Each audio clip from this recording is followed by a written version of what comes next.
Hi everyone, I'm David Fisher, and this is Presidential Chronicles, the series of books and videos on American history as seen through the lives of the presidents of the United States. This episode is from the life of James Madison, and the focus is the Federalist. The year is 1787, the Constitutional Convention has been completed, and now it was a push to ratification.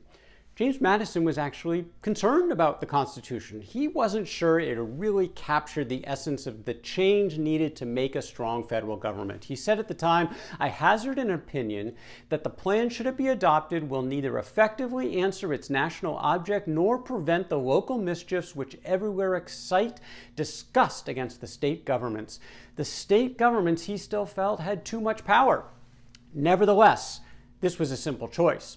As Madison said in a letter to Edmund Pendleton, the question on which the proposed Constitution must turn is the simple one, whether the Union shall or shall not be continued. There is, in my opinion, no middle ground, which is why Madison went full bore into pushing whatever he could do to get ratification accomplished. They needed 9 states technically to ratify, and Madison got engaged with Alexander Hamilton and John Jay to write a bunch of essays to try to influence those states to vote yes for ratification. They called the essays eventually The Federalist. That was when they were put into a book form, but originally they were just signed under a pseudonym, Publius, a single one that they shared amongst the 3 of them. But the fact is, of all the essays that they wrote, they didn't really have much time to consult each other. As Madison said in a letter to Thomas Jefferson, the writers are not mutually answerable for all the ideas of each other, there being seldom time for even a perusal of the pieces by any but the writer before they were wanted at the press. So these were really sort of the individual thoughts of these 3 leaders. And in fact, Jay only wrote a handful before he got sick and wasn't able to continue. Hamilton wrote the majority. Madison wrote 29 of the essays that eventually became the Federalist.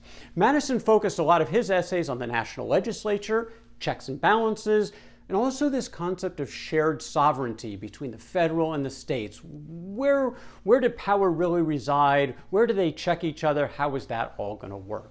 Now, Madison's first entry into the Federalist was number 10, the 10th essay that was put together, and it's probably considered his most famous treatise ever. In this topic, he focused on factions, political parties, and minority rights, and how to protect those rights in the construct of this new Constitution. And the first thing he wanted to make clear is there's one reason that they didn't give sort of this idea of pure democracy a role in this government. He said, because that never works. According to Madison, there is nothing to check the inducements to sacrifice the weaker party or an obnoxious individual, again, in a pure democracy. Hence, it is that such democracies have ever been spectacles of turbulence and contention, have ever been found incompatible with personal security or the rights of property, and have in general been as short in their lives as they have been violent in their deaths. Pure democracy was not the answer, and again, that's why it was not reflected in the Constitution, which is based on a republic. And that's where we get to the second part of this, is his answer was to diffuse the interests of the masses through this elite body who would come together and represent the people, again, in this form of a democratic republic as opposed to a pure democracy.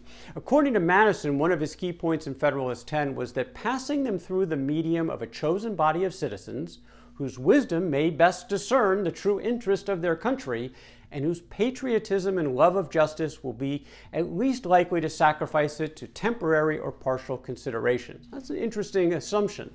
First of all, that they would represent the interests of the people, and these elites would put the interests of the country over the interests of themselves or maybe their local constituents. And we'll talk about that in a moment. The second part of the idea of a large republic for Madison was, again, this idea of extending the sphere that he had originally introduced in his Vices document from the year before.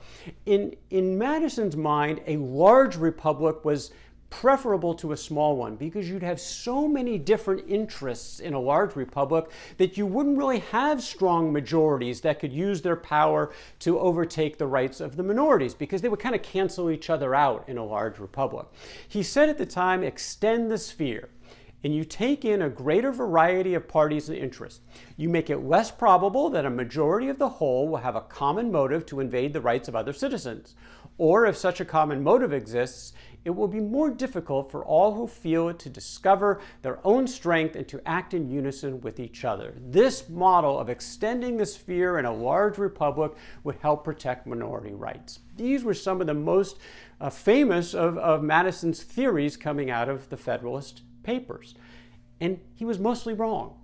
History has not proven these ideas really to be correct, and let's break them down. The first one, first of all, you would always get the best people. I think that's something that at least we can debate whether or not we've always had the best people as our national representatives. Certainly in some cases, yes, maybe not in all. But the other part of this is that the best people would put aside their own parochial interest and look at the nation first. And the fact is that this, even over time, has become less and less the case, especially as we got into more career politicians in the 20th century and beyond. Now, maybe in Madison's day, this was a reasonable thing to assume, but it just really hasn't played out, as politicians who want to get reelected more and more would cater to their local constituents, bring home the bacon, give them the things that they're looking for, or their loyalty to their party, which gets us to the second part.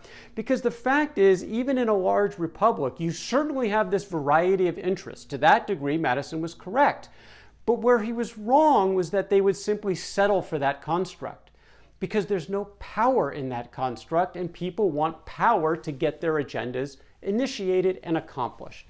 So what we would have, and clearly developed actually very early on, in fact, Madison was part of creating our two-party system, which brought interests from different parts of the country together, because that's how you win elections in the United States and under this Constitution, where you have winner-take-all elections at the congressional level, at the executive.